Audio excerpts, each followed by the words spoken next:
Hello friends, welcome back to Janna's recipes. ഇന്നത്തെ വീഡിയോയിൽ ഒരു എളുപ്പത്തിൽ ഉണ്ടാക്കാൻ പറ്റിയിട്ടുള്ള ഒരു ബ്രേക്ക്ഫാസ്റ്റ് റെസിപ്പി ആയിട്ടോ അല്ലെങ്കിൽ ഒരു സ്നാക്കായിട്ടോ കഴിക്കാൻ പറ്റിയിട്ടുള്ള ഒരു അടിപൊളി സാൻഡ്വിച്ചിൻ്റെ റെസിപ്പി ആയിട്ടാണ് വന്നിട്ടുള്ളത്. നല്ല ടേസ്റ്റാണ്, കഴിക്കാൻ സിമ്പിളായിട്ട് ഉണ്ടാക്കാനും പറ്റും. അപ്പോൾ നമുക്കിത് എങ്ങനെയാണ് ഉണ്ടാക്കുന്നതെന്ന് നോക്കാം. പിന്നെ വീഡിയോ കണ്ടുകൊണ്ടിരിക്കുന്ന സമയത്ത് നിങ്ങൾക്ക് ഈ റെസിപ്പി ഇഷ്ടമാവുകയാണെന്നുണ്ടെങ്കിൽ ഒന്ന് ലൈക്ക് ചെയ്യാനും ചാനൽ ഇതുവരെ സബ്സ്ക്രൈബ് ചെയ്തിട്ടില്ലെങ്കിൽ ചാനലൊന്ന് സബ്സ്ക്രൈബ് ചെയ്ത് സപ്പോർട്ട് ചെയ്യാനും ഫോളോ ചെയ്യാനും മറക്കരുത്. അപ്പോൾ ഈ സാൻഡ്വിച്ച് 3 മുട്ട വെച്ചിട്ടാണ് ചെയ്യുന്നത്. അപ്പോൾ 3 മുട്ട നമുക്കൊരു ബൗളിലേക്ക് പൊട്ടിച്ചൊഴിച്ചു കൊടുക്കാം. പിന്നെ നമ്മൾ ഇതിൽ ചിക്കനോ ബീഫോ അങ്ങനെയൊന്നും ചേർക്കാതെയാണ് ഉണ്ടാക്കുന്നത്. ഇനി ഇതിലേക്ക് തന്നെ കുറച്ച് വെജിറ്റബിൾസ് ചേർത്ത് കൊടുക്കണം. അപ്പോൾ ഞാൻ ഒരു അരക്കപ്പോളം ക്യാരറ്റ് കട്ട് ചെയ്തത് ചേർക്കുന്നുണ്ട്. അതേപോലെ തന്നെ അരക്കപ്പ് ക്യാബേജ് കട്ട് ചെയ്തതും ഒരു സവാളയുടെ പകുതി കട്ട് ചെയ്തതും കൂടി ചേർക്കുന്നുണ്ട്. ഇനി ഇതിലേക്ക് ആവശ്യത്തിനുള്ള ഉപ്പ് ചേർത്ത് കൊടുക്കാം. പിന്നെ എരിവിനായിട്ട് ചേർക്കുന്നത് കുരുമുളക് പൊടിയാണ്. അപ്പോൾ ഒരു 1/2 ടീസ്പൂൺ ചേർത്തിട്ടുണ്ട്. നമ്മളുടെ എരിവിനനുസരിച്ചിട്ട് വേണമെങ്കിൽ കുറച്ചുകൂടി കൂട്ടി ചേർത്ത് കൊടുക്കാം. എന്നിട്ട് ഇതെല്ലാം കൂടി നന്നായിട്ട് മിക്സ് ആക്കി എടുക്കാം. ഈ വെജിറ്റബിൾസും മുട്ടയും കൂടി നന്നായിട്ട് മിക്സ് ആക്കി എടുക്കാം. ഇനി ഇത് വെച്ചിട്ട് ഒരു ഓംലെറ്റ് ഉണ്ടാക്കണം. അതിനായിട്ട് ഒരു പാൻ വെച്ചിട്ടുണ്ട്. അതിലേക്ക് ഒരു 1/2 ടീസ്പൂൺ ബട്ടർ ഇട്ട് കൊടുക്കാം.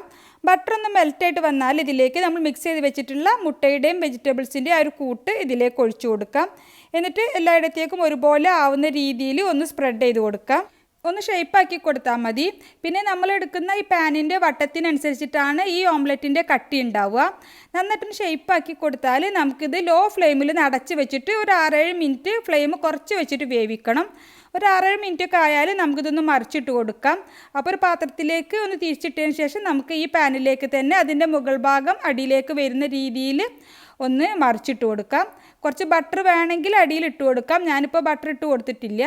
അപ്പോൾ ആ സൈഡും കൂടി ഒരു 2-3 മിനിറ്റ് കൂടി ഒന്ന് മൊരിച്ചെടുത്താൽ നമുക്കിത് പാനിൽ നിന്നും മാറ്റാം. ഇനി നമുക്കിത് കട്ട് ചെയ്തെടുക്കണം. അപ്പോൾ 4ആയിട്ട് കട്ട് ചെയ്തെടുക്കുകയാണ്. അപ്പോൾ നമുക്കിത് വെച്ചിട്ട് 4 സാൻഡ്വിച്ച് ഉണ്ടാക്കാനാണ് പറ്റുക. അപ്പോൾ അത്യാവശ്യത്തിന് കട്ടിയിലാണ് നമുക്ക് ഈ ഓംലെറ്റ് കിട്ടിയിട്ടുള്ളത്. അപ്പോൾ ഞാനിവിടെ 2 ബ്രെഡ് എടുത്തിട്ടുണ്ട്. ഒന്നിൽ ടൊമാറ്റോ സോസ് ഒന്ന് ആക്കി കൊടുത്തിട്ടുണ്ട്.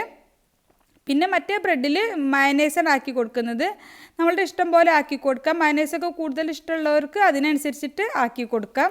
പിന്നെ ടൊമാറ്റോ സോസിനും മയനൈസിനൊക്കെ പകരം നമ്മളുടെ കയ്യിൽ ഏതെങ്കിലും സാൻഡ്വിച്ച് സ്പ്രെഡ് ഉണ്ടെങ്കിൽ അതാക്കി കൊടുത്താലും മതി. ഇനി നമുക്ക് ഇതിന് മുകളിലേക്ക് നമ്മൾ കട്ട് ചെയ്ത് വെച്ചിട്ടുള്ള ഓംലെറ്റിൻ്റെ ഒരു പീസ് വെച്ച് കൊടുക്കാം. എന്നിട്ട് അതിന് മുകളിലേക്ക് ഒരു സ്ലൈസ് ചീസ് കൂടി വെച്ച് കൊടുക്കുന്നുണ്ട്. എന്നിട്ട് മറ്റേ ബ്രെഡ് വെച്ചിട്ട് ഒന്ന് കവർ ചെയ്ത് കൊടുത്തിട്ട് ജസ്റ്റ് ഒന്ന് പ്രസ് ചെയ്ത് കൊടുക്കാം. ഇനി നമുക്ക് ഇതൊന്ന് ടോസ്റ്റ് ചെയ്തെടുക്കണം. അപ്പോൾ കുറച്ച് ബട്ടറിൽ 2 സൈഡും ഒന്ന് ടോസ്റ്റ് ചെയ്തെടുക്കുക. ചീസ് ഒന്ന് നന്നായിട്ട് മെൽറ്റായിട്ട് കിട്ടിയാൽ മതി. അപ്പോൾ അതിനായിട്ടൊരു പാനിലേക്ക് കുറച്ച് ബട്ടർ ഇട്ടിട്ടൊന്ന് മെൽറ്റാക്കുന്നുണ്ട്. ഇതിലേക്ക് ബ്രെഡ് സാൻഡ്വിച്ച് വെച്ച് കൊടുക്കാം. എന്നിട്ട് 2 സൈഡും ചെറിയ ഫ്ലെയിമിൽ നന്നായിട്ടൊന്ന് ടോസ്റ്റ് ചെയ്തെടുക്കാം. ചീസ് മെൽറ്റാവുന്ന അത്രയും സമയം വെച്ച് കൊടുത്താൽ മതി. പിന്നെ ഇത് വെച്ചിട്ട് 4 സാൻഡ്വിച്ചാണ് ഉണ്ടാക്കാൻ വേണ്ടിയിട്ട് പറ്റുക. അപ്പോൾ നമുക്ക് പെട്ടെന്ന് ഉണ്ടാക്കാൻ പറ്റിയിട്ടുള്ള ഒരു ബ്രേക്ക്ഫാസ്റ്റ് റെസിപ്പിയാണ്. അല്ലെങ്കിൽ നമുക്കൊരു ഈവനിങ് സ്നാക്കായിട്ട് വേണമെങ്കിലും കഴിക്കാം. കുട്ടികൾക്കൊക്കെ ഒരുപാട് ഇഷ്ടമാവും. നമ്മളിതിൽ ചിക്കനും ബീഫും ഒന്നും ചേർത്തിട്ടില്ലെങ്കിലും കഴിക്കാൻ നല്ല ടേസ്റ്റാണ്.